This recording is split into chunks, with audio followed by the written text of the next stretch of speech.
On the final weekend of August 2024, Sarah McLean and I completed an incredible 5-day trip deep into the Job Cline Public Land Use Zone next to the White Goat Wilderness.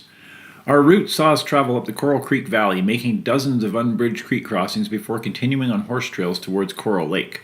We set up our tents at Moose Camp and ascended Quixote Peak to complete a long first day.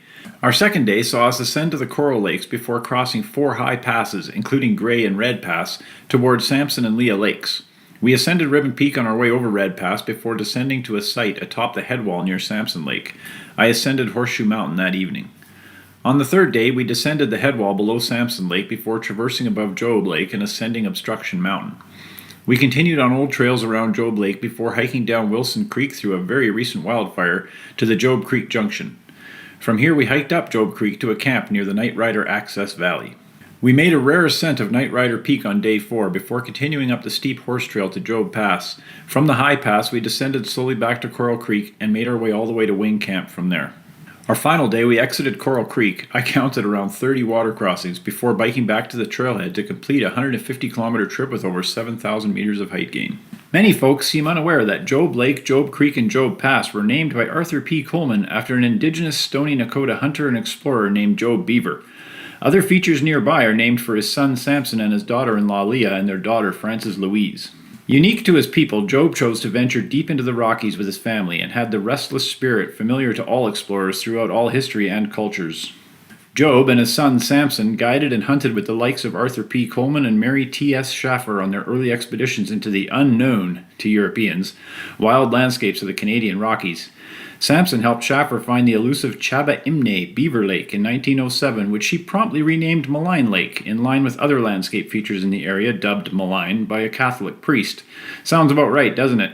Why use a name that makes perfect sense and has been used by local peoples for many years? Might as well replace it with the French word for sinister or evil, especially considering how beautiful and serene this whole area is. I digress. Unfortunately, Job's life doesn't end on a happy note. In 1892, he died either by a broken heart or suicide, likely both, after his eldest son died of TB. It was at this time that Samson Beaver took on the headship of the Beaver family and became a more prominent guide and hunter for visiting Easterners. As usual for these types of trips, we started out on our 2-wheeled steeds instead of the arguably much more appropriate for this area 4-legged ones. At the 3.85 kilometer mark, we took some photos from a lookout along the trail over Coral Creek Canyon. We should have left the bikes here, but instead we continued down a long hill into the Coral Creek Valley and started riding the much narrower trail leading up the creek.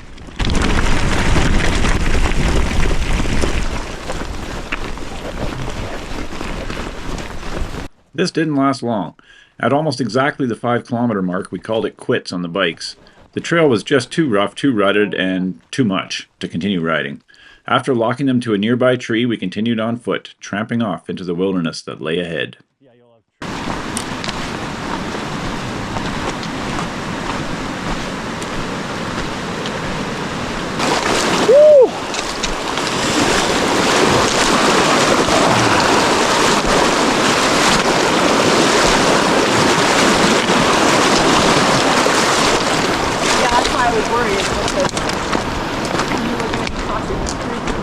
Many times. We spent the next 23 kilometers along an obvious horse track, crossing Coral Creek dozens of times. Mud splattered up our legs from the recent rains and deeply cut trail. The creek was flowing fast and was over knee-deep in many places. This is likely not an ideal early season hike due to the volume of water in here. This is very cool. Look at this.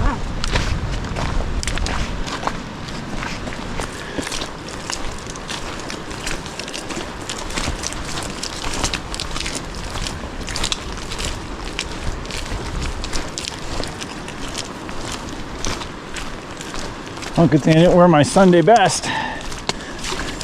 That's the video.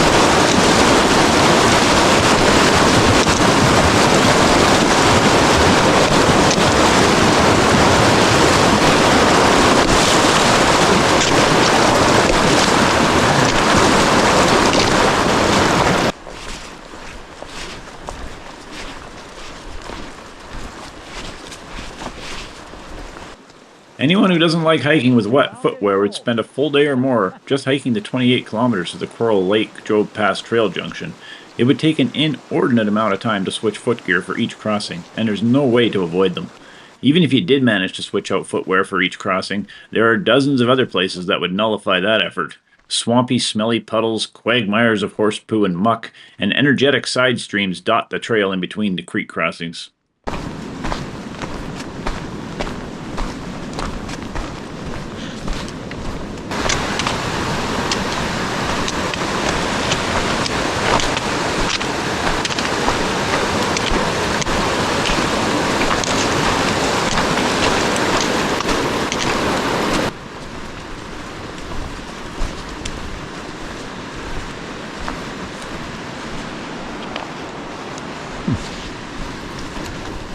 Despite a really good trail, this isn't Aunt Edna's favorite Sunday stroll, I can tell you that. This is wilderness travel and expectations should be somewhat tempered. Of course, Sarah and I were just happy to have a clear route with no deadfall. This was much better than other trips we've done.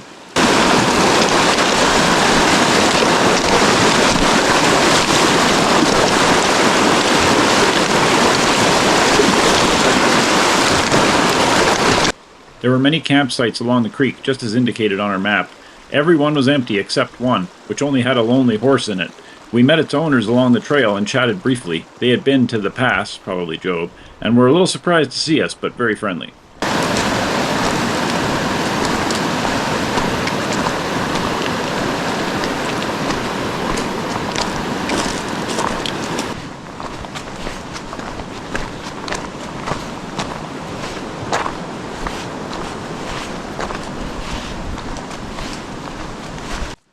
The trail was obviously actively maintained, including a 6-kilometer section through a burn from 2017 that would have been a nightmare without an outfitter's handiwork.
As we always say, it could be worse. There could be willows.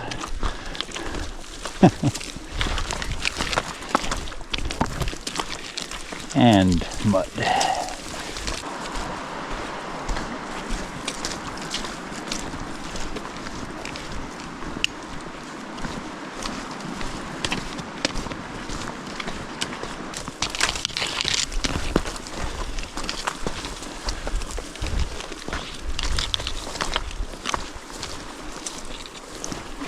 Once you're half done, it feels like you're done. Oh, really? Yeah. Don't the days drag on a bit though? Because you're not doing that much distance. Yeah, but the group was slow. Ah, yes. They were quite a slow group. So you're still busy. Yeah.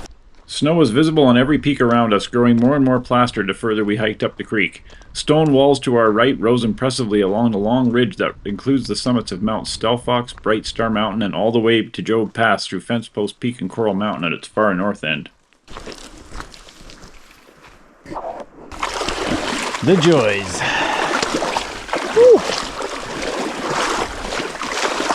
Funny part is they're actually never as muddy as they look. No, I keep expecting to go up to... Like knee deep. Yeah. And ironically, it's less muddy than the frickin' trail is.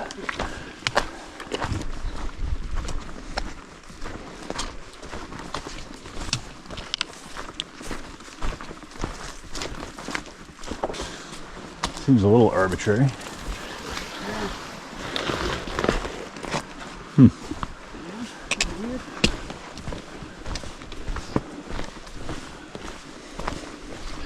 Like, who's that meant to keep out or in?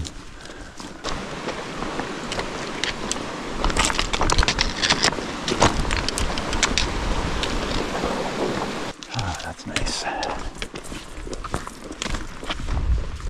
At the junction between the Coral Lakes and Job Pass trails, there was a massive horse camp set up, complete with at least 6 large white canvas tents, Adirondack chairs around a large fire pit, and a solar-powered electric bear fence surrounding the whole thing. Huh. Wow. Yeah, that's intense. That is a camp. Holy cow. Got a ladder up to a spot to hang For their meat? food. Yeah. We weren't done with our approach just yet and continued another 2 kilometers to the so-called Moose Camp, ending an 8.5-hour hike on a lovely afternoon at around 1600 hours.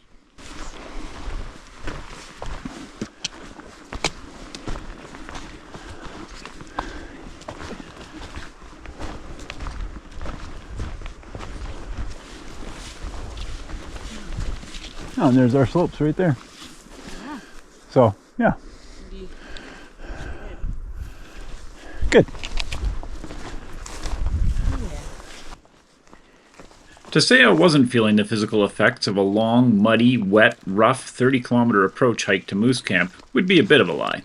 I was definitely feeling it as we shrugged into our summit packs and set off through light forest behind Moose Camp.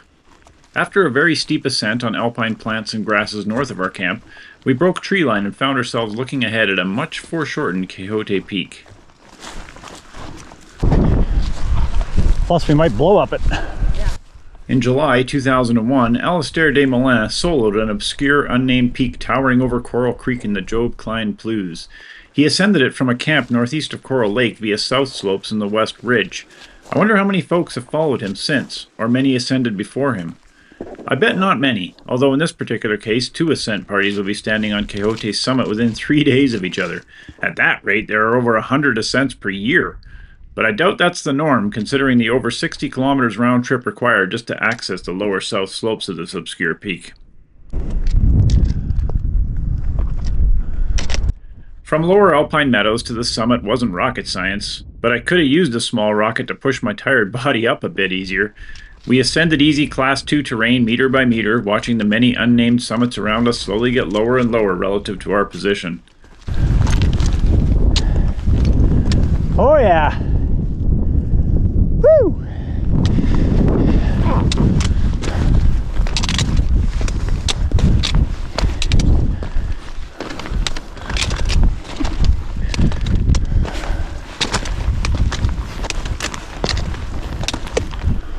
Look at those views. Spectacular.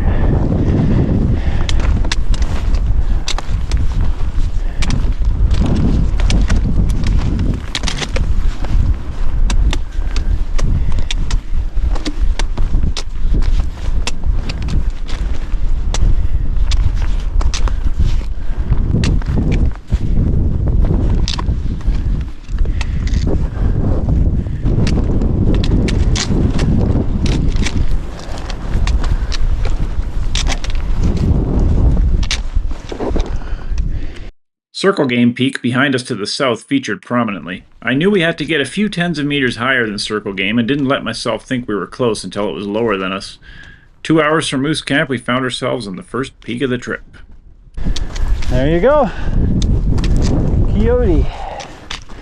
A very diminutive cairn. Summit views from over 10,000 feet were sublime, to say the least. Evening shadows filled countless valleys below us, almost each one with lakes and tarns draining lively streams. A myriad of unnamed, lofty, snow-covered summits surrounded our position, including all the ones we were planning to ascend on this trip, and many others besides.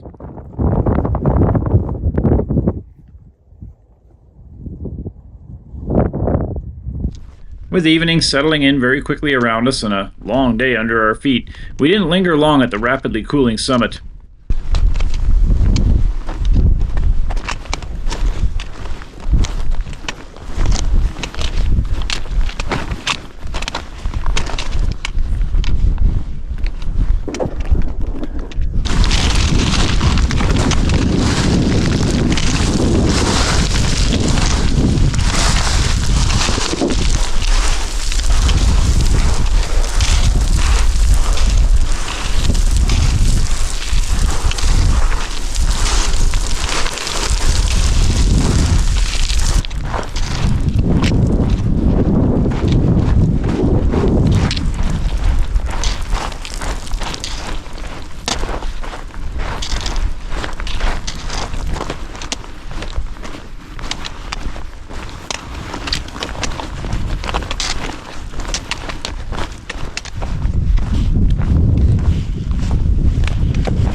Ascent was quick and easy, and by around 8 o'clock we were wandering back into Moose Camp, more than ready to eat a late supper and settle in for the evening.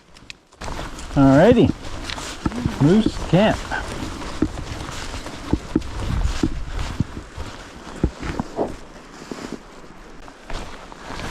Leaving Moose Camp.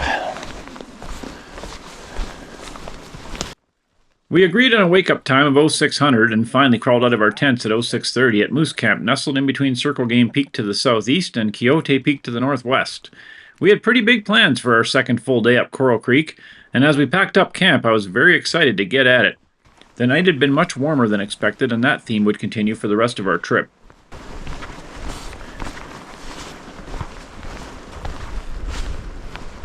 We headed up a good trail that promised to last until Coral Lake.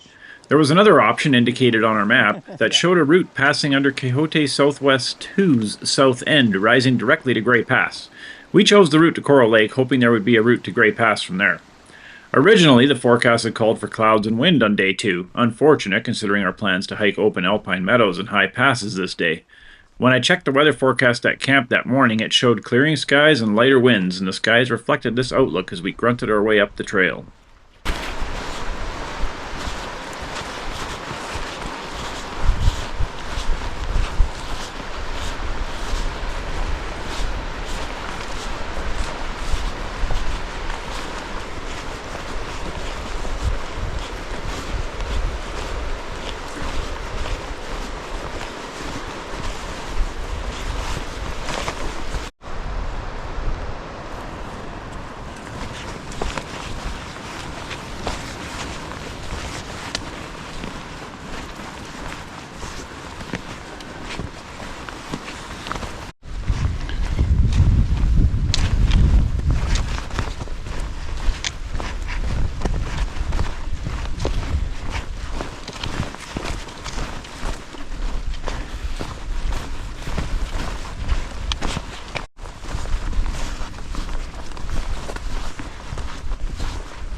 About an hour into our hike, we noticed fresher and fresher grizzly diggings along the trail. We were now at almost 2,300 meters and in classic alpine meadows.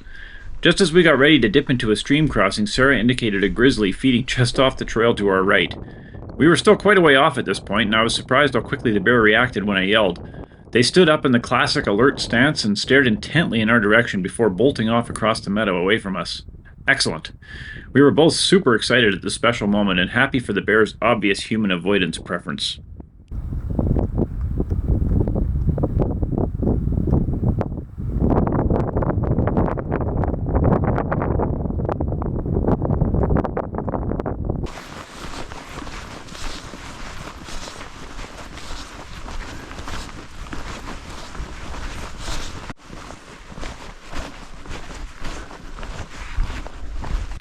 We continued up Alpine Meadows towards Coral Lake, certain that we'd spotted the one grizzly that would inhabit this relatively closed-in area. We were wrong. As we rounded a corner to get our first glimpses of the lower Coral Lake, Sarah once again stopped and exclaimed that there was another bear ahead. Wow! This was unexpected since individual grizzlies don't usually like to share such a small area. As we watched another bear avoid us up a surprisingly steep ski slope just off the lake, we surmised that the two Bruins must be siblings. This one was smaller than the other and very adept at scrambling.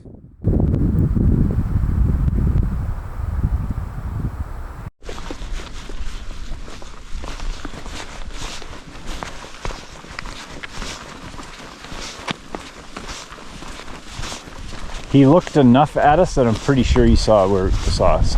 Yeah, there we go. I'm along the top now. That is crazy. Huh.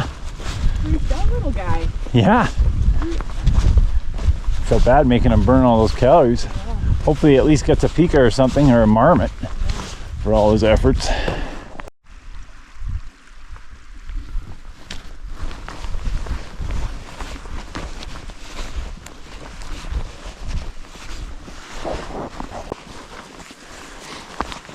Dude, this is what I needed. I'm not gonna lie to you. As we hiked past the lovely lower lake and started up to the higher one, we were confident that there was no possibility of yet more grizzlies ahead. Once again, we were wrong.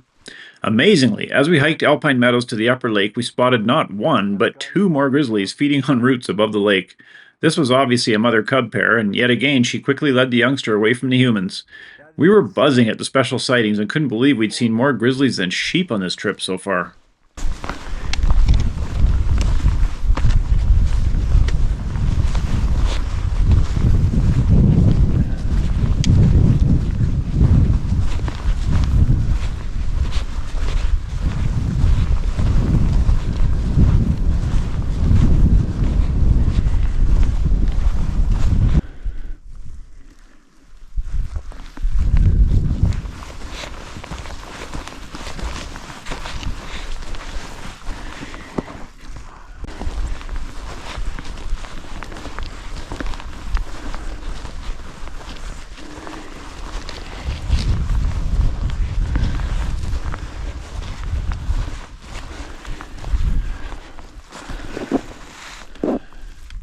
With all the excitement over the grizzlies, we almost forgot to take in the incredible landscapes around the coral lakes.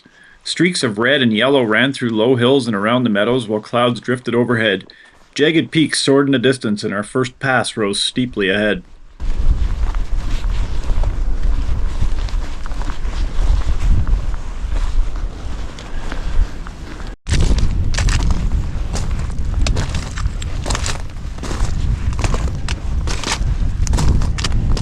We were on a faint trail as we crested the pass and took in the view of an incredibly scenic alpine valley with the sun playing hide and seek in clouds high above. There you go.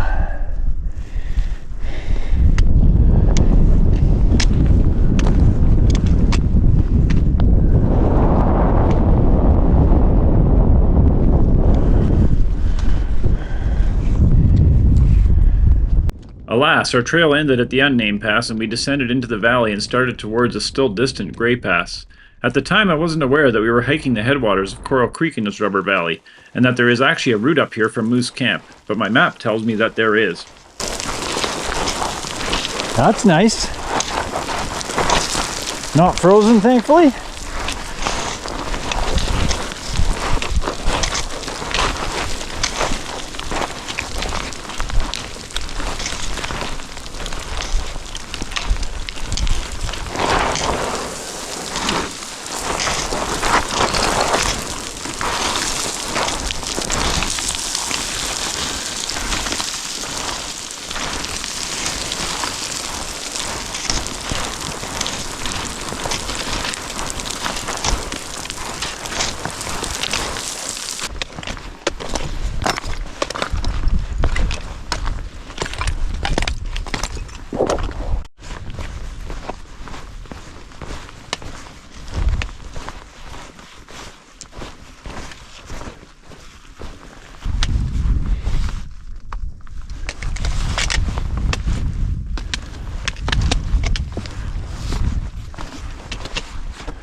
After working our way delicately across shifting rubble and scree in the Upper Coral Creek Valley, we followed a faint trail again, in scree this time up towards Gray Pass.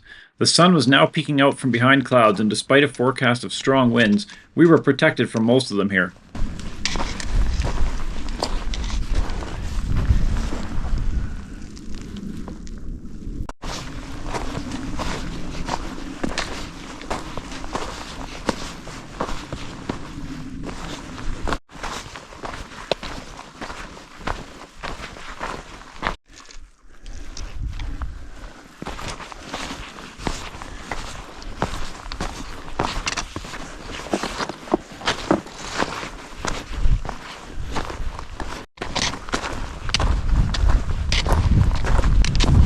Wow. The view from Grey Pass was incredible. Once again, there were various sheep and human tracks in this high alpine valley, but with rubble and boulder fields, the trails aren't always exactly where you need them. A gorgeous alpine lake awaited us below, and we slowly started down towards it. There's 2 lakes. We descended from the pass on loose scree and then worked our way slowly around the large alpine lake up the west side of the valley under a towering outlier of Lonely Peak, following an obvious landscape ramp ever up towards a distant and unseen red pass.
As with the valley before, travel here was slow and tricky on shifting boulders and rocks without a defined trail.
Wow.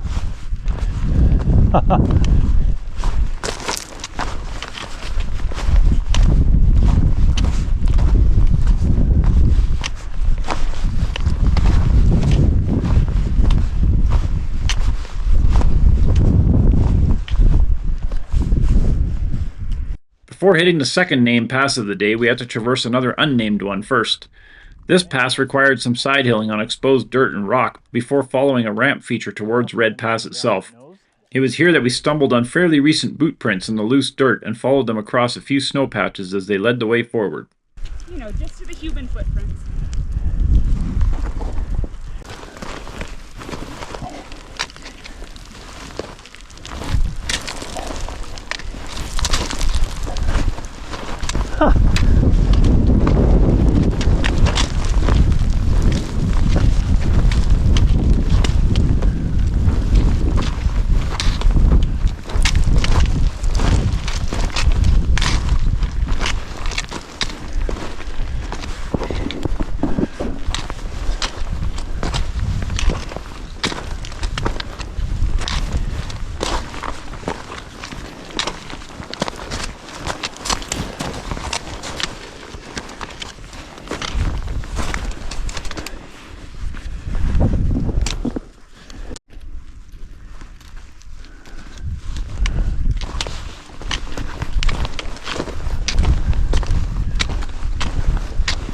So is that Red Pass?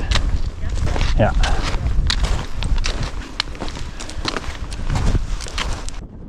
"5 hours, 4 Grizzlies, and 3 mountain passes after leaving our camp under Quixote's south slopes. Sarah and I crested the 2,850-meter Red Pass in gale-force winds and prepared for a straightforward ascent of Ribbon Peak. We didn't quite get what we prepped for.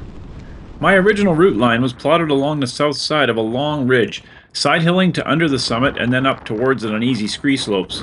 The issue with that plan, as we gazed at reality, was twofold. Firstly, the scree that I thought the satellites were showing was actually large rubble and very unstable. Secondly, and more critically, the ridge itself was much more jagged and undulating than either the snow-covered images from space or the Gaia topo map indicated. We decided to hit the ridge proper and see where that would take us.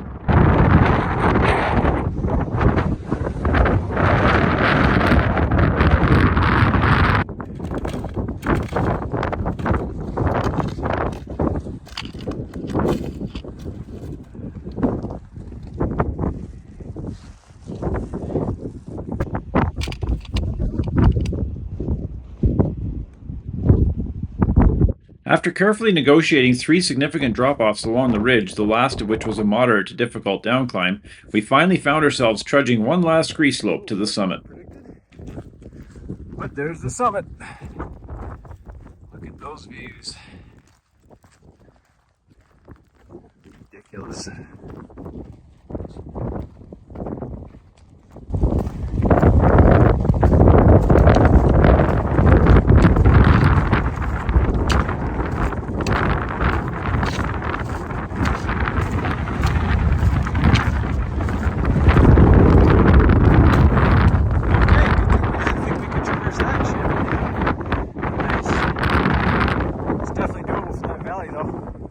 The summit panorama from Ribbon Peak was stunning, just as from Quixote the evening before.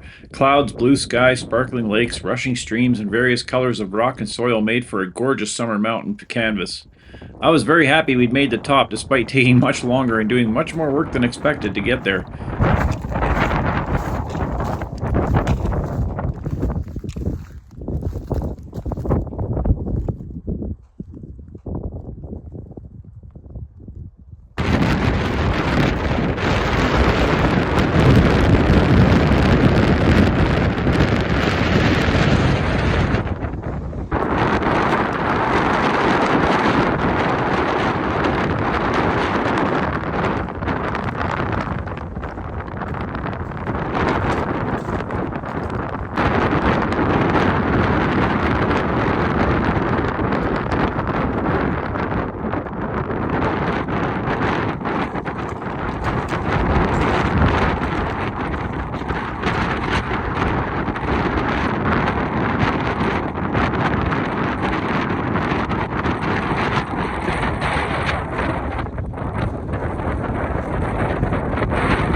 Not too bad, eh? Not too bad.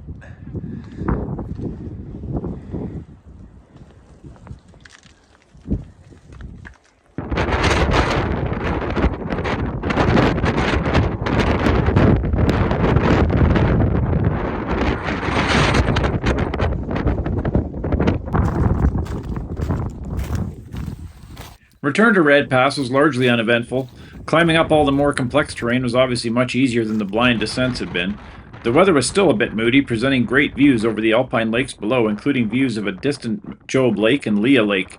The upper McDonald meadows looked sublime in the afternoon lighting as we made the final descent back to Red Pass.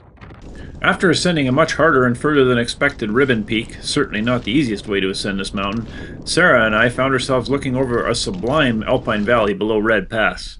This little corner of paradise sits southeast of Mount McDonald and contains unnamed lakes and tarns in the remote Samson and Leah lakes, named for Joe Beaver's son and his wife.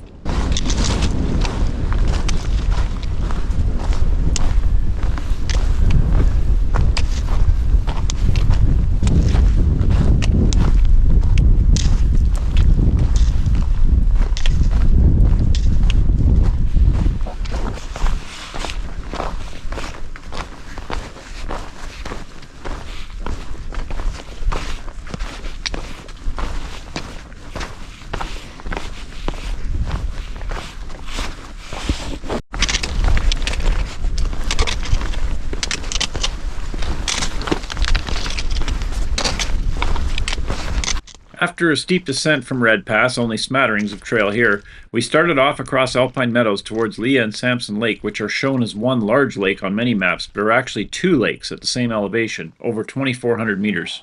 Unbelievable. It's like from another planet almost.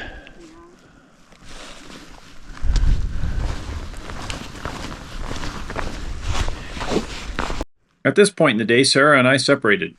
I wanted to ascend Sam Rogers, Horseshoe Mountain, from our campsite at Samson Lake, and Sarah preferred exploring the upper alpine meadows under Mount McDonald. We are both very experienced solo travelers and weren't concerned about the different agendas. We agreed on some basic what-if rules and went our separate ways.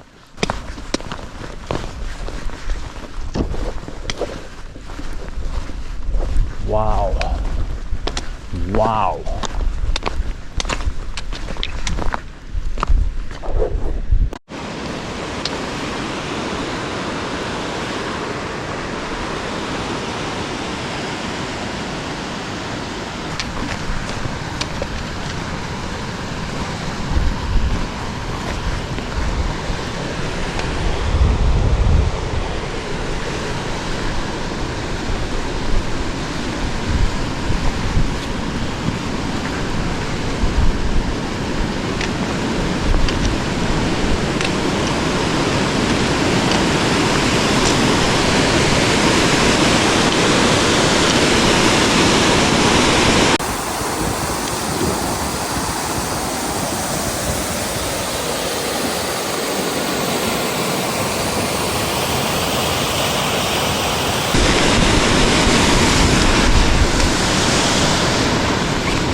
Clouds raced across the landscape at my feet as the sun shone overhead and played hide-and-seek with them, adding drama to the scene as I hiked down a series of ledges along a beautiful stream towards the lakes.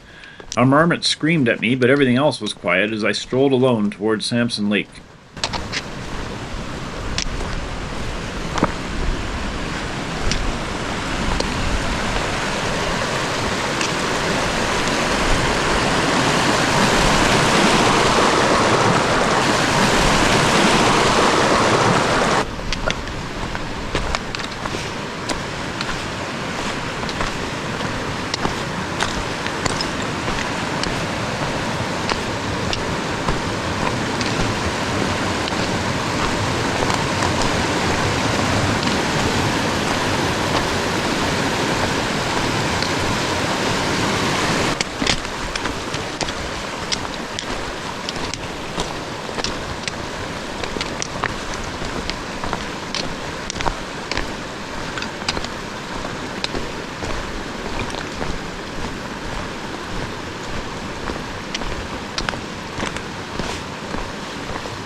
There are a ton of viable campsites around Samson Lake, but I wanted to traverse almost all the way around its eastern shores before setting out for Sam Rogers.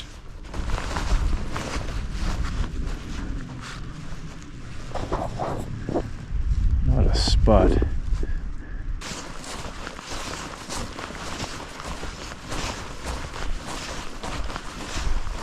Some rock hopping was involved, but my travel remained easy as I worked my way around the shoreline. There was remarkably little sign of humans here. No old tent sites, fire rings, or even trails exist in the Samson-Leah Lake meadows. This was surprising to me, but also a relief. There are other areas of the Rockies, Carnarvon Lakes, where this respect for pristine landscapes has unfortunately not been a priority.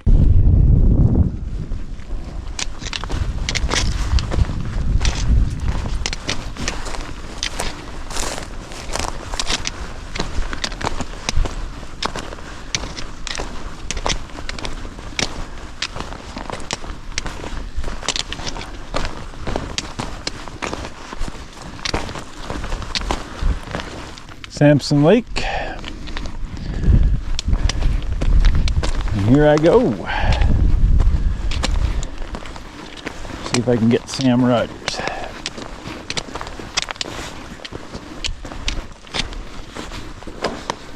After dumping most of my gear at the base of the drainage my planned route ascended, I started up a very narrow channel with rubble rising steeply on both sides. It was almost 1700 hours and I gave myself no more than 2 more to reach the summit. It was going to be pretty dark already by 8:30.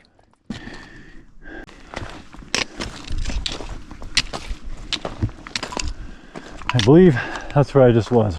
The narrow drainage soon widened and I found myself north of Ribbon Peak's southwest ridge in a huge alpine bowl leading up to a high call between Ribbon and Horseshoe Peak.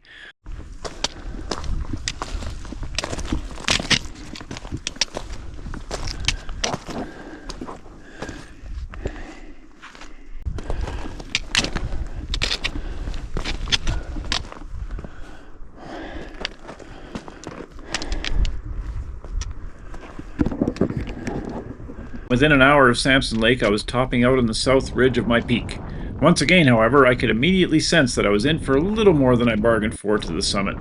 I knew this was likely after seeing part of this traverse from Ribbon earlier in the day.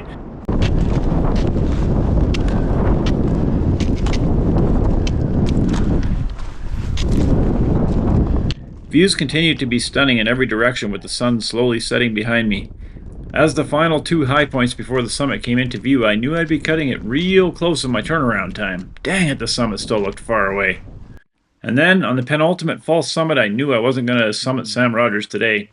I ascended to the top and peered over the drop-off and immediately backed off. It looked impossible, to be frank, reminding me of the first notch on Mount Cline. I peeked down again. As readers will know, one of my favorite phrases for tackling unknown routes in the Rockies is that you never know until you get your nose in it. I decided that the first 10 feet or so, below my stance, looked doable. I figured why not get myself into that and see what the next 10 feet looked like. I started down. As I kept descending steep and impossibly loose terrain, I kept thinking that the next few feet looked doable, so I kept going down. Although it was almost vertical, there were just enough holes that didn't come out on me to get down to the base of the tower and exit the nose of the false summit. I didn't have much time to reflect on the wisdom of my actions. With only 20 minutes left, I dashed up the final false peak and almost vomited when I saw how much height loss lay ahead to the actual summit. The summit block also looked like it could cause issues. Well, with no time to cry, I ran down the false summit on steep rubble slopes, noting a large glacier and man-made structure of some kind on its far northwest end.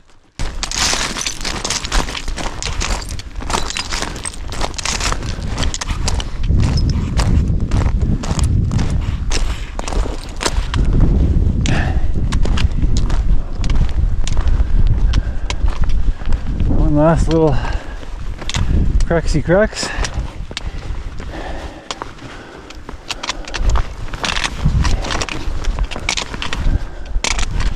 Yeah. Compared to what we've done. I quickly ascended below the summit and with relief noticed there was a pretty simple line up the blocky terrain to the top. As I summited, I glanced at my watch. 3 minutes to spare. Nice. 3 minutes under my turnaround time. Wow. Sam Rogers. Unsurprisingly, views from Sam Rogers Peak were very satisfying. I didn't have a lot of time to take them in, but with the sun setting to the west and long shadows over green valleys and colorful rock faces in every direction, I did manage to take a ton of photos. I was happy to note that Obstruction Mountain was almost completely dried up after receiving a large dump of snow. The warm weather was doing its job. Time to go.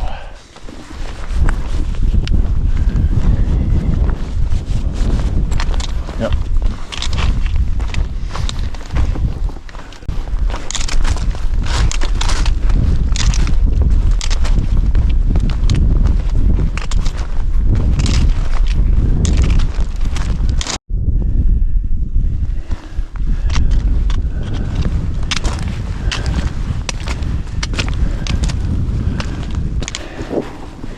I was nervous about ascending the crux and debated as I left the summit and started back up the false one about descending a much easier line on rubble slopes to the headwall below Samson Lake.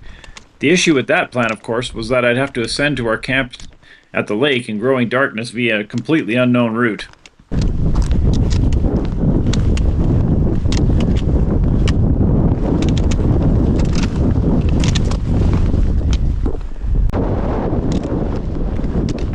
I decided to play things safe and follow my ascent route back to Samson Lake. The crux looked impossible even from below as I approached the tower.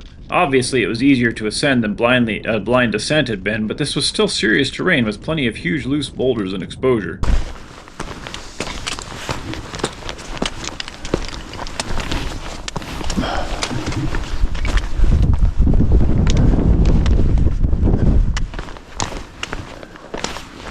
Yeah, it's a little nuts, but it goes.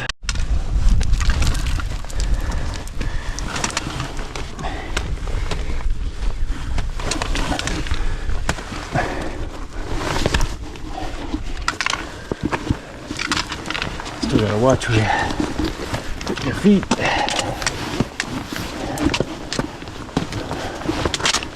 Whoa.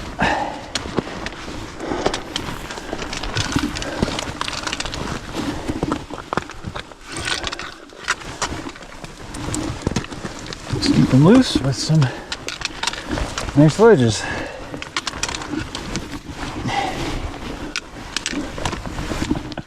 A little bit insane. Yes, it is.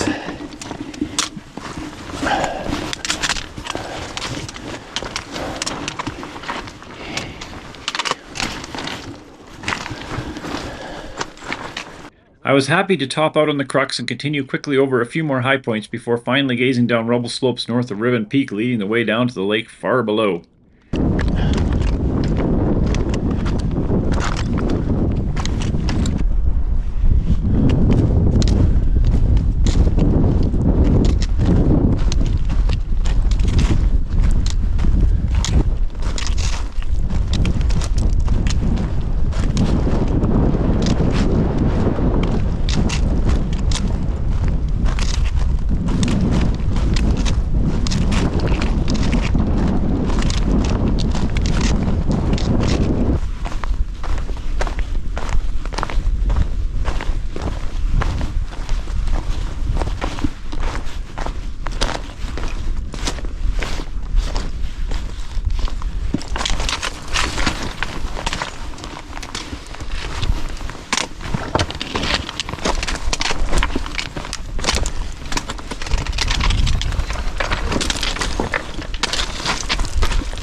It was almost 8:30 as I packed up my gear by the lake and hiked to a nicely situated camp at the outflow of Samson Lake at the top of a steep headwall leading down towards Job Lake.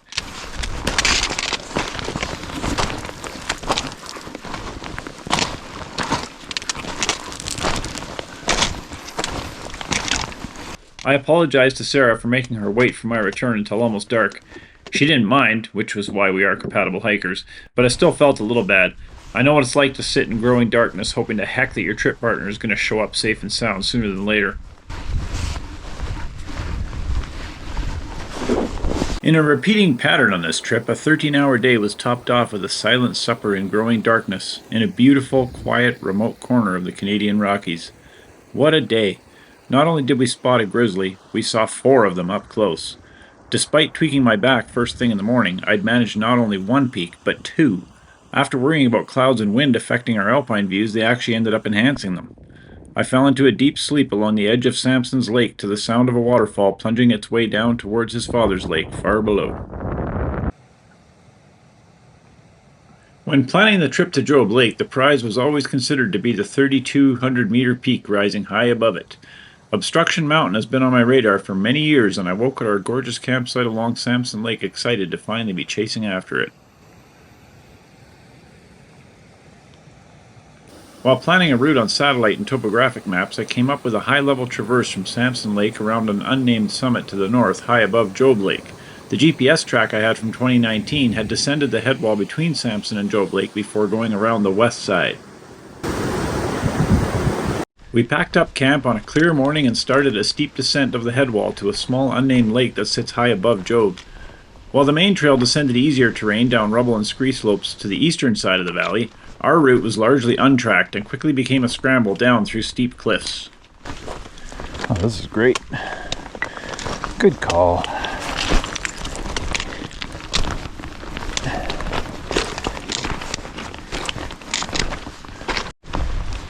go to the Waterfall? edge to see the waterfall. I really wouldn't mind seeing it. Yeah.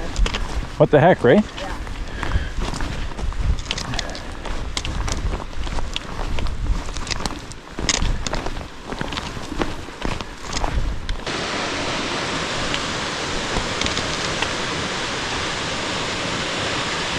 Morning shower?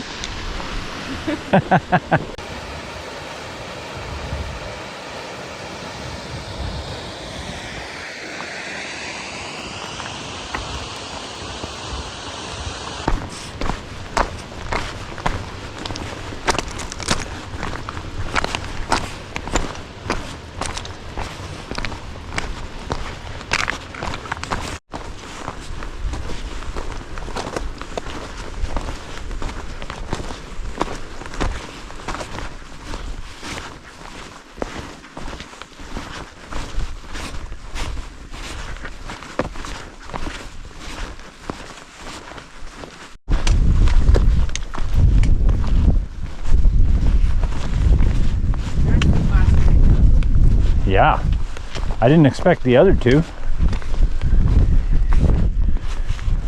Wow.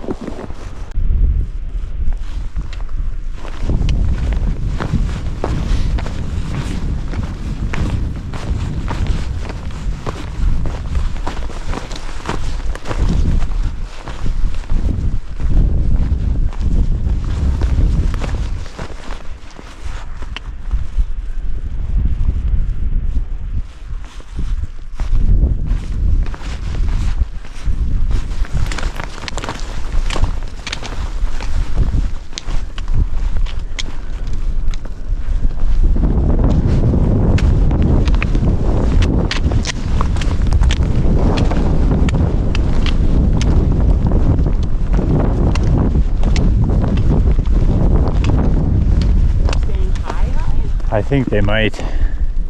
Our views over Job Lake were stunning in early morning calm conditions. A unique field of boulders and huge rocks sat between us and the lake, looking like sentinels guarding access. Wow, have you ever seen that? No, they're so... What the heck? They're so eroded. Yeah, Like, and so big. that's so cool. That is amazing.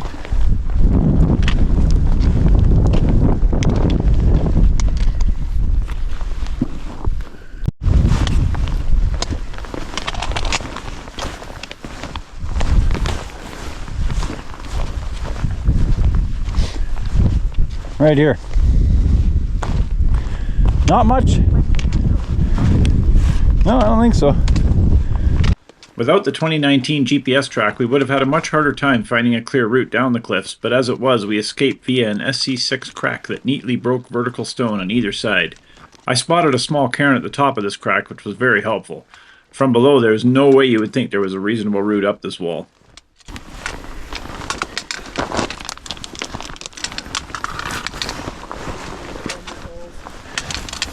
What's that? No?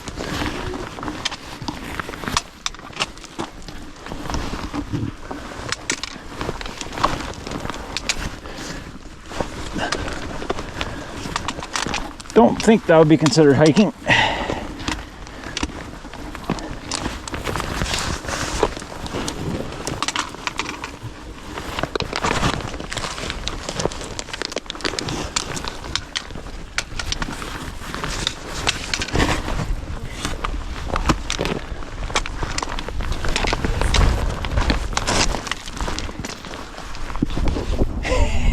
Yeah, you do not. To do it every once in a while. To be fair, I'm standing right in a line of fire. Yeah. Just to get the cool shot.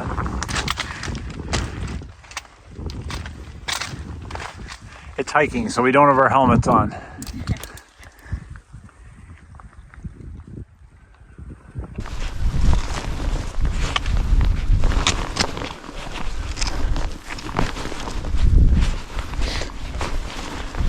I think they probably stayed out of the valley. Yeah. So I was You were thinking getting on there and then traversing? I was thinking like following the, like just getting into this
We continued to work our way above the boulder field before following a series of goat paths towards rubble slopes leading to the hanging valley south of our objective. I know. That one hat.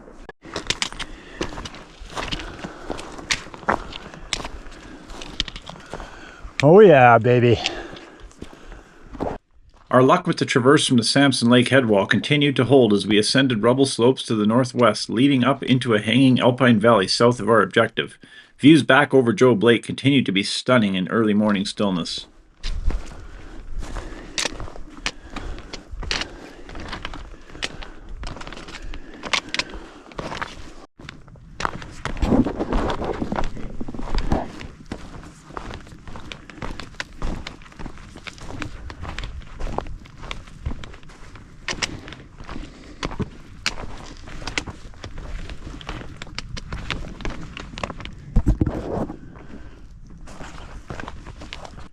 We topped out in another gorgeous alpine valley. The highlight of this trip was all the beautiful valleys we got to hike through. We continued hiking upwards under dramatic cliffs of an unnamed peak that sits between Prediction and Samson Lake. And that's when Sarah spotted her 5th grizzly of the trip. Amazingly, we saw yet another bear that reacted the same way every other one had. It looked and then ran. Wow, we couldn't believe our luck at seeing another one of these majestic creatures in the wild. It felt like a good omen.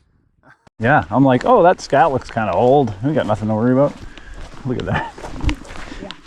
I feel a little bit bad chasing him out of his prime habitat. Shortly after meeting the grizzly, we had to lose elevation to a small lake under the line of cliffs that I hoped to break through at their south end. Everything looked good so far. We could spot what looked like an easy line up through the bands to the broad rubble slopes above.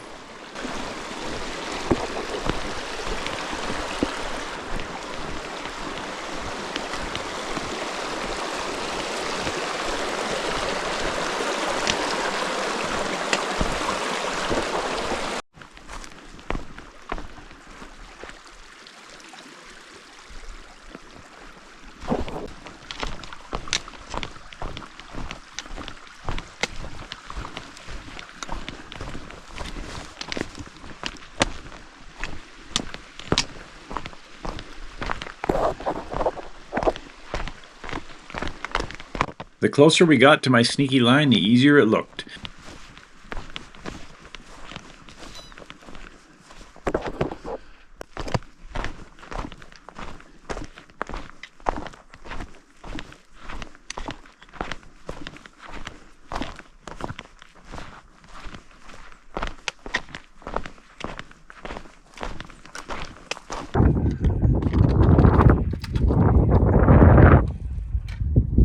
We started up on rubble and slabs and enjoyed the easy terrain until popping out above another unnamed lake with clear views all the way along a broad rubble and slab ramp leading to Obstruction's distant southwest face.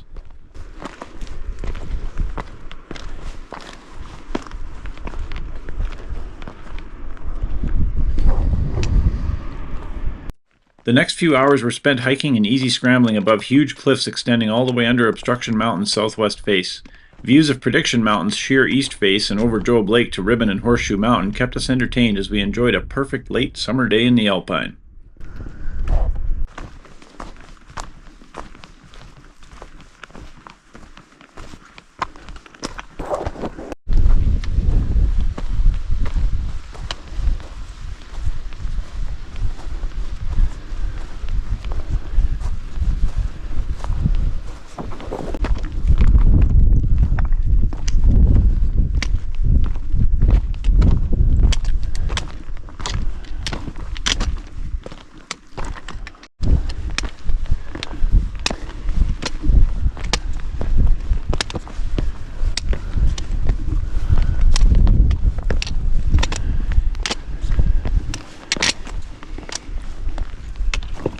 Nice.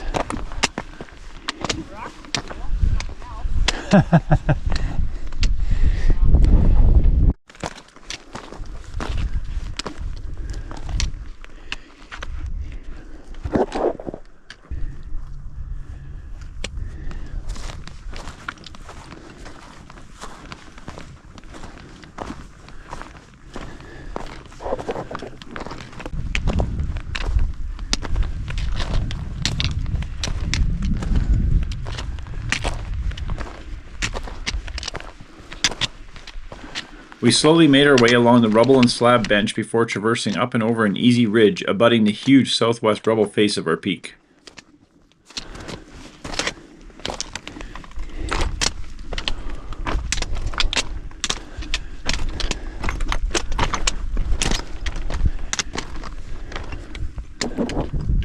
After a short descent from the abutting ridge, we found ourselves in the giant southwest rubble face.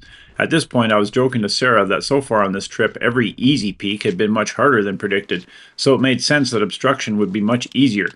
Although the face was technically very easy, it wasn't exactly easy to ascend. The scree got so loose at one point that Sarah was kicking steps as if she was on snow.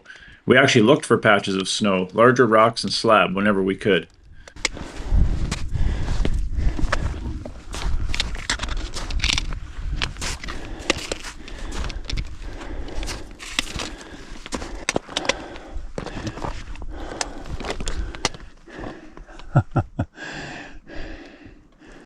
Three and a half hours after setting out from just above Job Lake, we finally found ourselves on the northwest summit ridge of Obstruction Mountain. A large cairn greeted us at the lower false summit, and an immense east face dropped precipitously under our noses as we traversed the so-called fourth-class terrain to the true summit, a short distance away. I'll be honest, neither of us felt like this was anywhere near fourth class, maybe third. There wasn't much exposure, and you'd almost have to try to slip for that to happen. With snow or ice, things would feel much dicier here. No matter. The views were what we came for, and they did not disappoint from this 3,205-meter giant.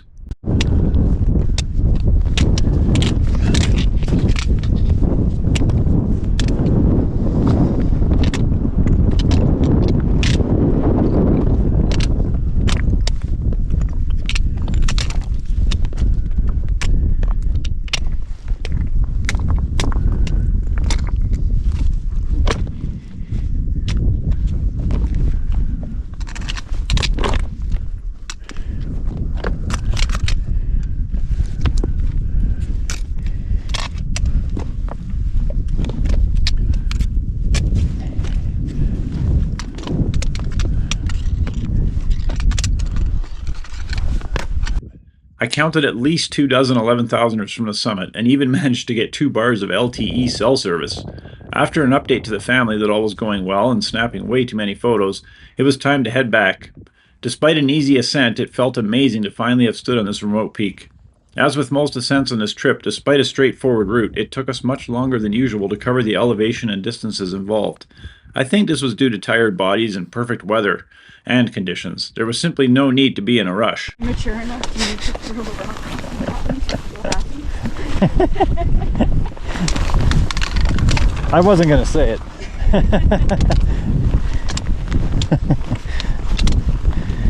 Can't be serious all the time.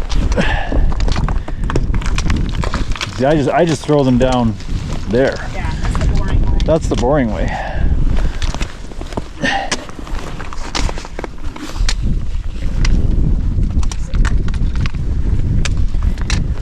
I know, it's a matter of what do you trust with your weight. Did I tell you that I have a random knee thing Oh, that just pops up sometimes and then disappears just a second? that's no fun. I mean, I do get that too, and I've had that for years. Yeah, it's fine. It's just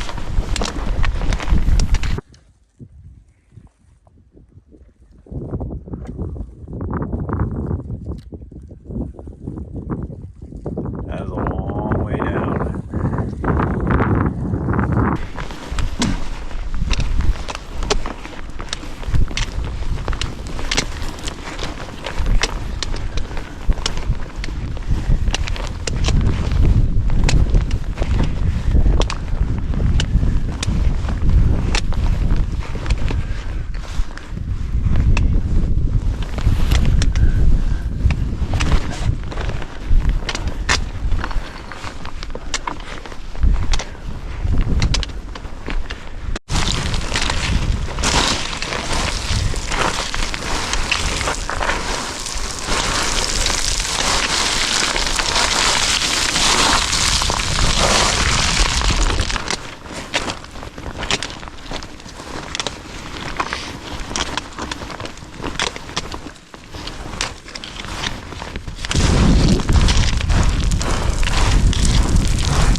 After a very quick and easy descent of the southwest face, it was time for plotting again.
I think we got it now. We picked our way easily down the south end of the ramp and followed a goat track back down into the sublime hanging valley where we'd spotted the grizzly earlier in the day. The sun was hot on our necks as we enjoyed light packs before reuniting with our overnight gear below.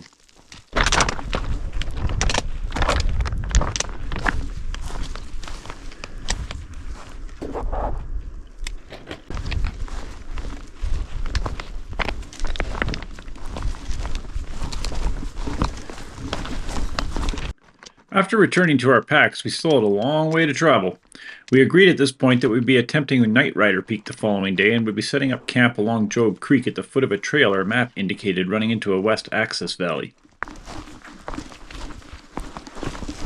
The first order of business was to find a rumored trail running around Job Lake's western shore. We started a steep descent and short bushwhack to reconnect with our 2019 Gaia track. Alas, despite promises and hints of an old trail, there was nothing recently maintained or traveled that we found along the western shores of Job Lake. Normally, a light bushwhack is no big deal for folks like us. We pretty much count on no trails for most of our adventures. This time, however, on day 3, after an already long day, it felt a little sloggy as we thrashed around the west side of Job Lake on anemic smatterings of a very old trail. It was mid-afternoon and the sun was hot in the valley as we thrashed around trying to figure out what kind of trail the 2019 Gaia GPS track was following.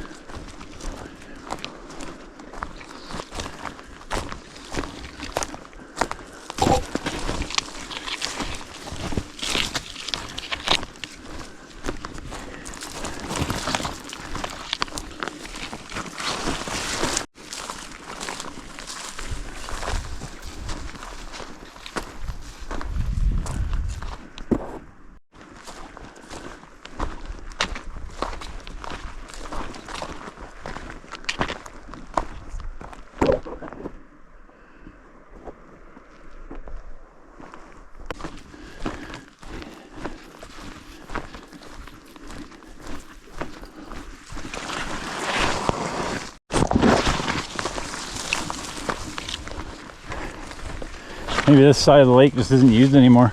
Yeah. Could be. Yeah, it's a dead end trail. Yeah, exactly. I see that many people using camp. Nope. Basically, it goes to a slough.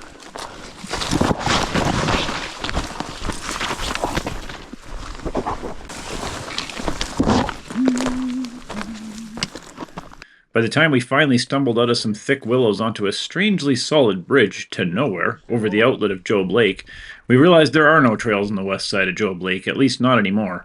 Do yourself a huge favor if you're in this area and hike the eastern side if at all possible. There's a large patrol cabin on the north end of Job Lake, and after briefly checking it out, we started the long trudge down Wilson Creek towards the Job Creek Junction approximately 7 kilometers down valley. Pretty nice. Yeah.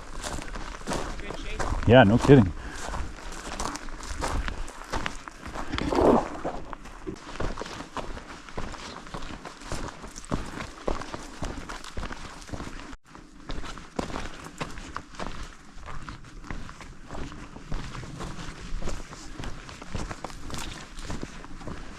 Nice to go more than 1.5 kilometers in an hour.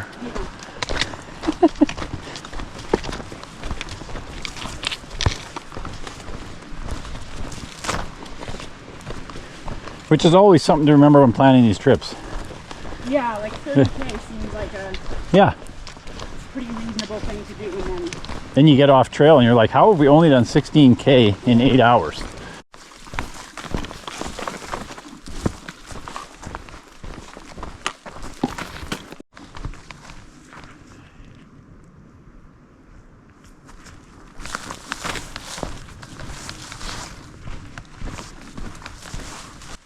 On our way down Wilson Creek, we came across one of the nicest trapper cabins I've ever seen. It had a satellite dish on the roof. Tucked in a remote alpine valley, this is quite the location. We wondered how one gets one's trapper's license and whether or not this is something that is grandfathered in or still handed out.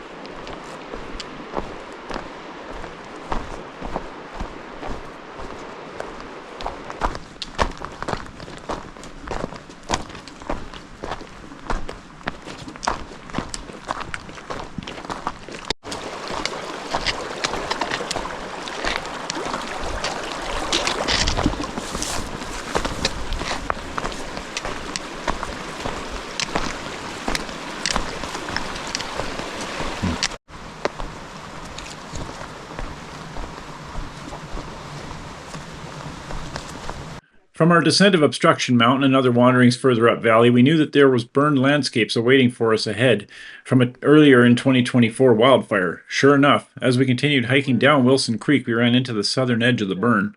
It was kind of amusing as we both smelled the burn before we ran into it. It was fresh. I'm not sure when the actual smoldering stopped, but it couldn't have been that long before we hiked through it.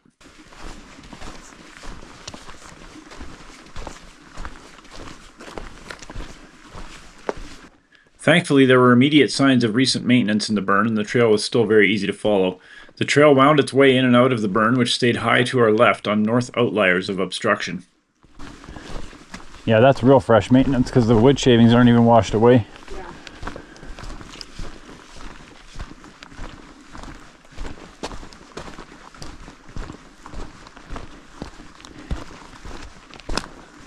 Oh, I'm glad we gave this a couple days to dry out.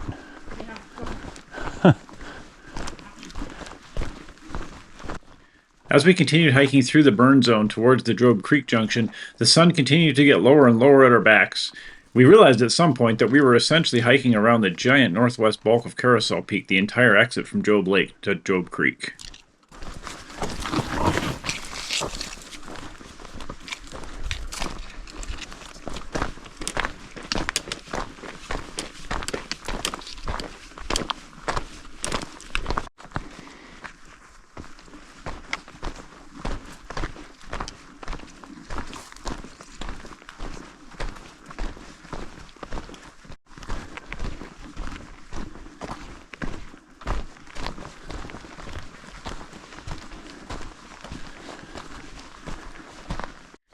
Finally, 7 kilometers from the lake, we spotted a group of white canvas outfitter tents at the very edge of the burn at the junction ahead. Everything seemed very quiet at the camp, and we wondered if it was set up there on purpose or if they just escaped the fire by several hundred meters. We found a side track leading up towards Job Creek Trail and took it, wandering away through yet another camp before finding the main track and continuing up valley, crossing Job Creek as we followed an obvious trail.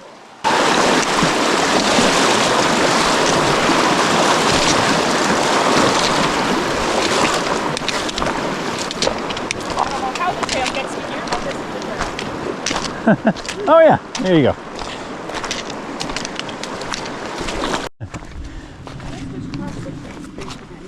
Yeah, for no reason.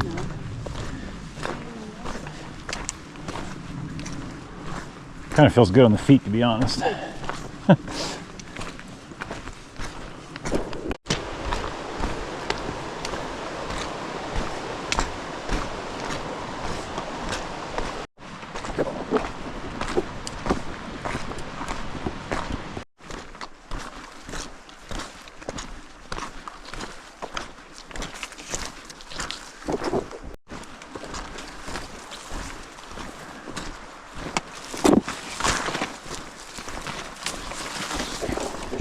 I'm not gonna lie. As we hiked up Job Creek to our camp at the Night Rider Access Valley, I was feeling the efforts of the trip. Although the trail continued to be obvious and maintained, it wasn't what you'd call easy hiking either.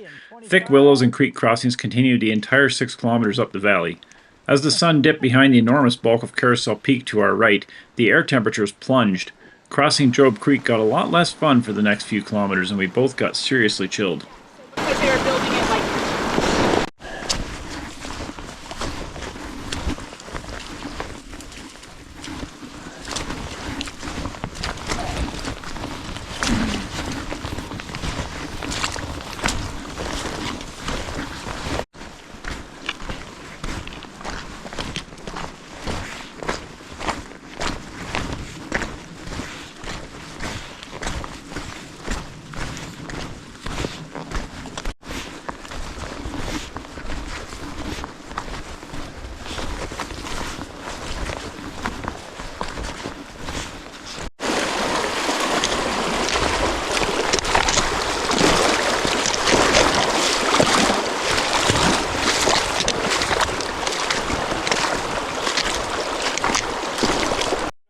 We ran into a 4-person, 16-horse pack train about 5 kilometers up Job Creek and chatted for a few minutes with the outfitter.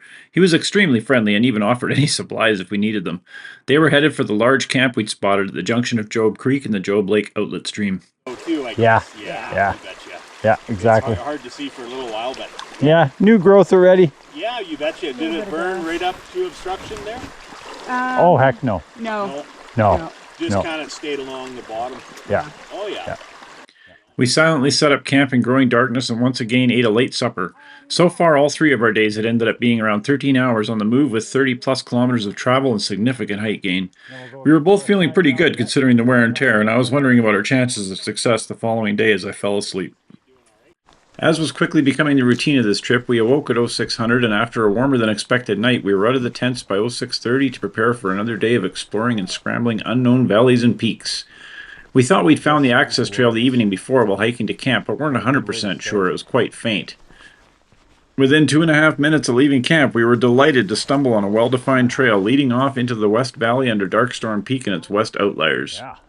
Without the trail, this adventure would have been way more suck and would have taken a lot longer. Like almost all other Front Range valleys in the Rockies, willows are choking easy travel up to treeline, and this valley was no different.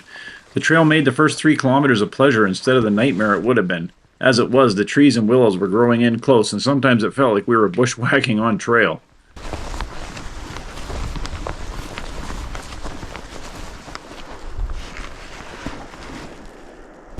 When we finally broke into the alpine, we were greeted by yet another gorgeous landscape and started preparing for another grizzly encounter. It almost seemed inevitable at this point. The trail ended here, but thankfully the willows also shrunk down and were a little easier to walk through as we made our way to the end of the valley under Night Rider's South Ridge.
My original planned ascent line ran up a scree ledge under the South Ridge before hitting the summit near the top. Sarah was quite keen on trying the South Ridge direct, but I was a little skeptical. As we slowly worked our way above the willows to a call at the south end of the ridge, I wondered if the ridge might be the way to go after all. As we took in stunning views of Cloudbuster Peak and an unnamed lake from the call, we decided to give the ridge a go. It looked fun and moderate from this angle, and the scree traverse looked dismal.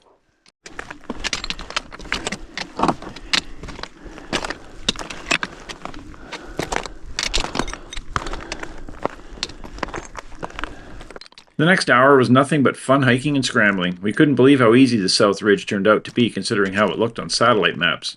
Views to Cloudbuster and Darkstorm Peak over lush valleys and unnamed tarns were brilliant in late summer sun and clear blue skies. Winds were light as we enjoyed ourselves immensely. Good call on the ridge. This is amazing. As I slip off.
The crux of the ridge proved to be a short, steep step through a series of interesting rock pinnacles under the upper summit block.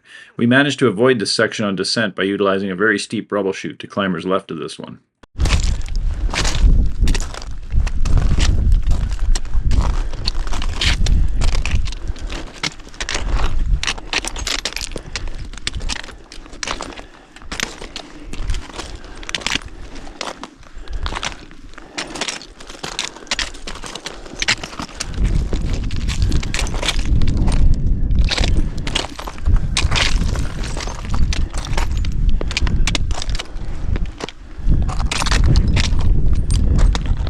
We stayed right on the ridge wherever possible until finally reaching the summit block where it seemed like we might have some difficult exposed scrambling.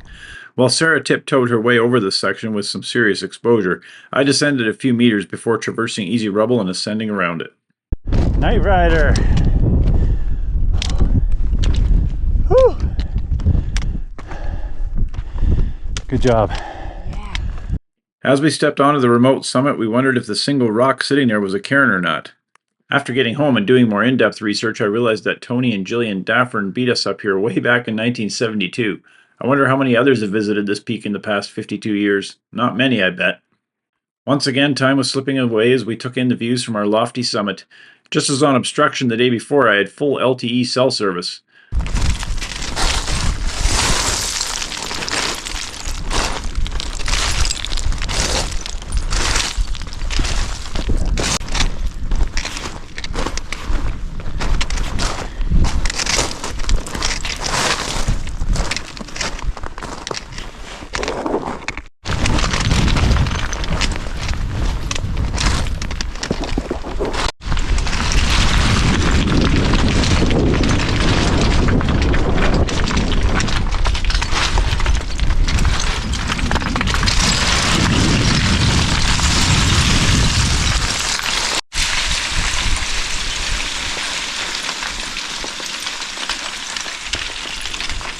Wow, at least it's not loose.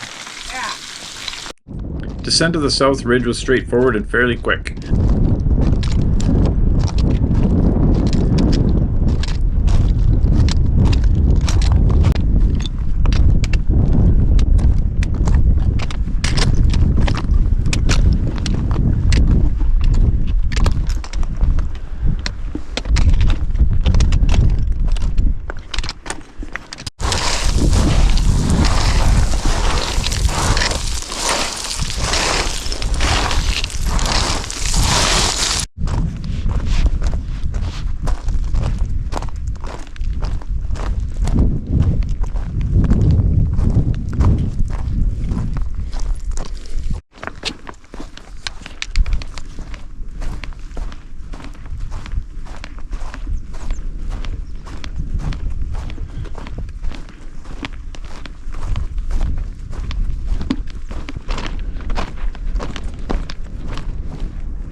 I knew that this would be our last summit of the trip, and I didn't mind. It felt great to find a fun, relatively easy route to the summit of such an obscure and out-of-the-way peak.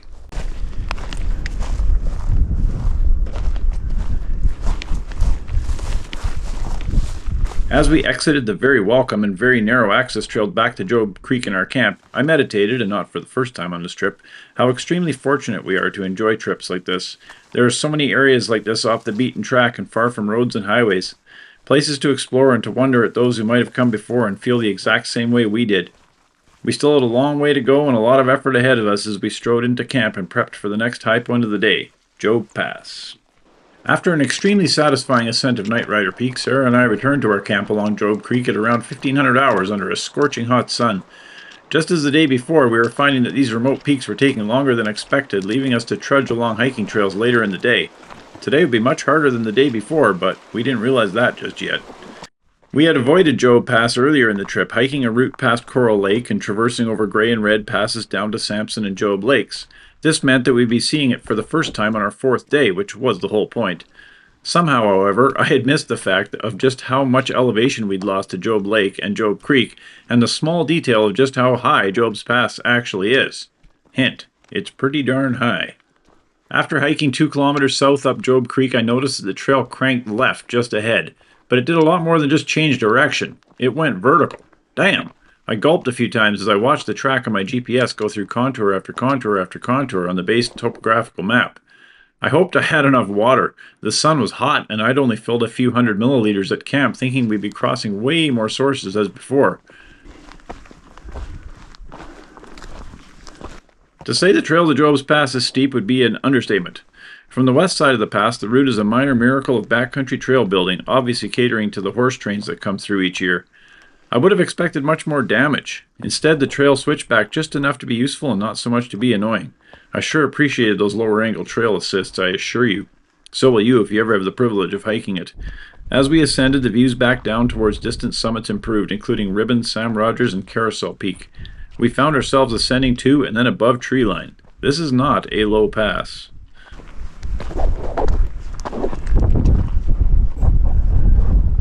As the route nestled in between outliers of Quixote and Darkstorm Peak, it became an alpine landscape complete with marmots and scree.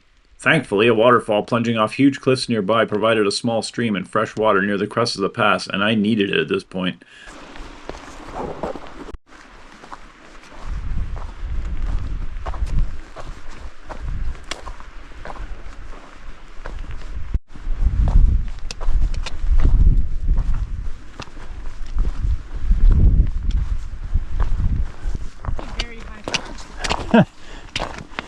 Yeah.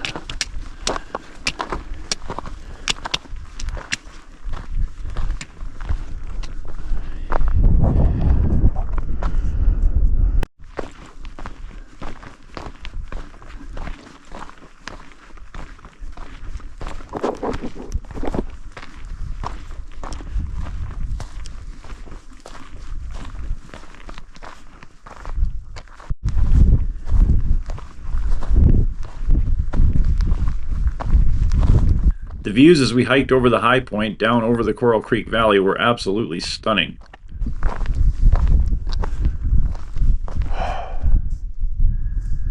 Don't leave me hanging.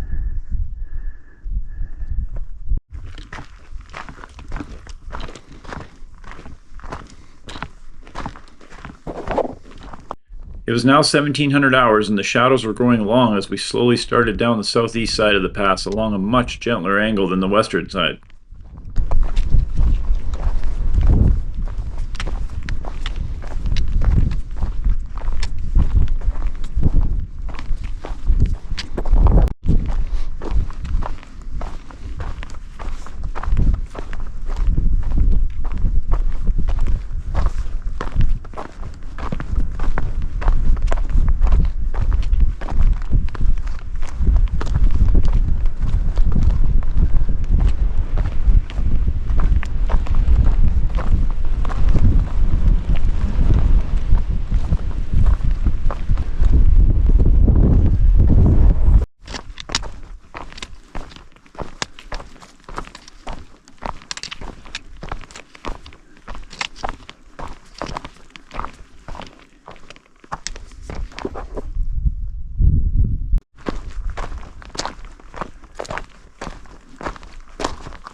Thankfully, the route continued to be obvious as we descended gradually to complete the loop we'd started days earlier at the Coral Creek Coral Lake Trail junction at the horse camp with an electric fence.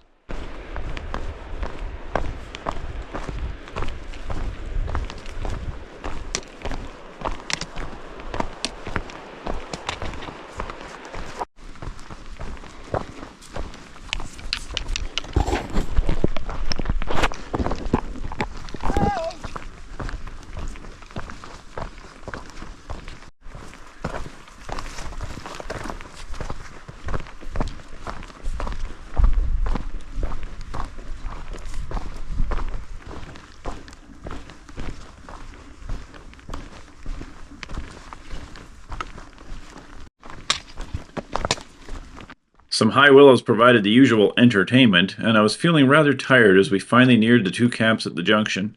And then a sighting much more rare than any grizzly occurred.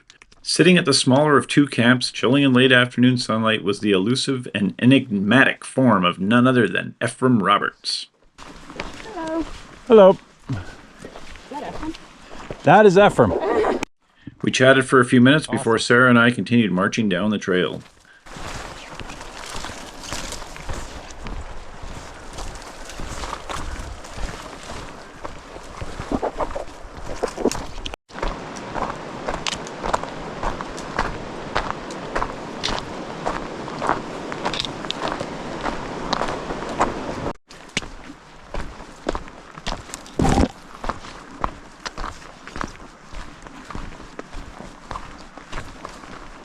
Daylight was once again fading quickly as we finally made our last camp at the oddly named Wing Camp along Coral Creek. The whole thing. It's the whole thing. The whole dinner plate in the campfire. Are you serious? It's all broken. Yeah.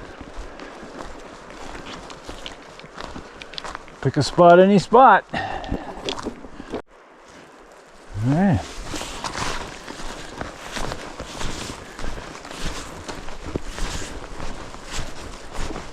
Despite a lack of big objectives for our last half day in the Job Cline PLUZ along Coral Creek, it didn't feel very short.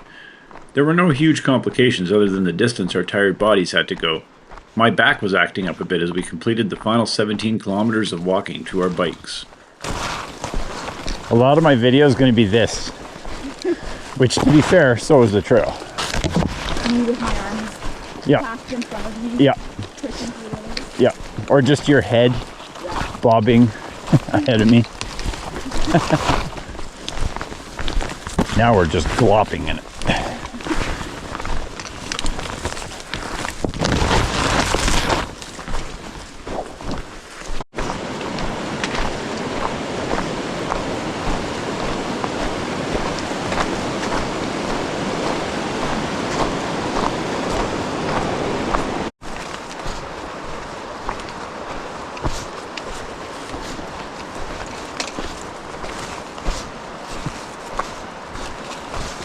The trail was much drier than 4 days earlier on our approach. I counted roughly 24 crossings of Coral Creek on return, none are bridged, and at least another 5 to 10 water or creek crossings besides.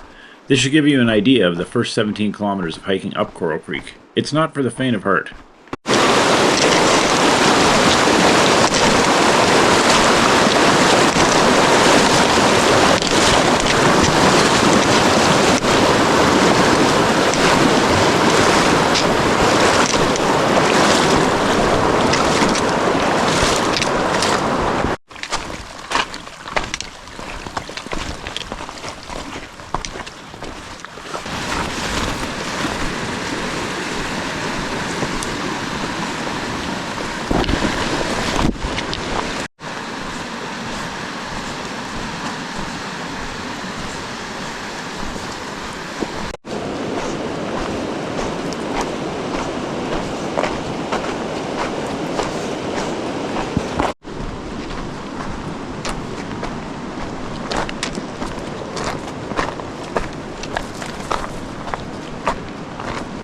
Finally, hours after starting out, we were at the bikes. Other than the huge hill we now had to push up, I recommend leaving the two-wheeled steeds at the top of this hill on approach. The ride back to the parking lot was fun and fast.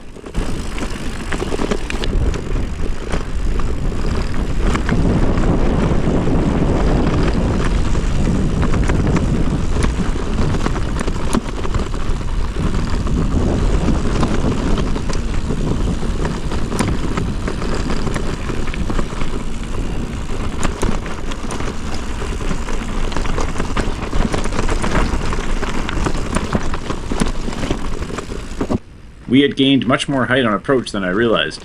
I was very happy not to be trudging down this hard-packed trail with the hordes of Coral Creek Canyon hikers. We did have to be cautious not to run into anyone. It was as busy as you'd expect on a long weekend holiday Monday.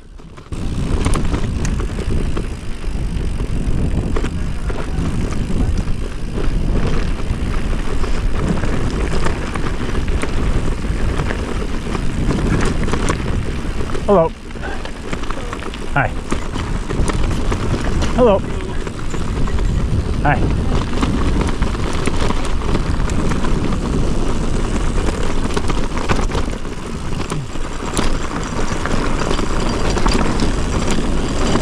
Some final thoughts.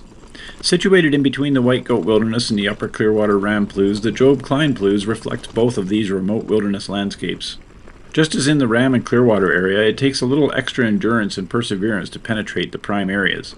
Just as in the White Goat Wilderness, it takes off-trail adventuring and hardy legs to take in the wildest views.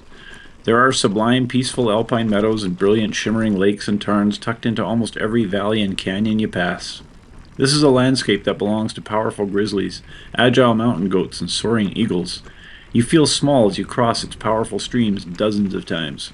Huge stone walls gaze sternly down on you as you shuffle underneath them. Clouds race overhead as waterfalls gush down sheer cliffs on all sides. Even wildfires are untamed here, allowed and even encouraged to burn unhindered when they flare up. Despite the obvious presence of humankind, this is a land that you feel privileged to experience, not entitled to. Good job. Good job.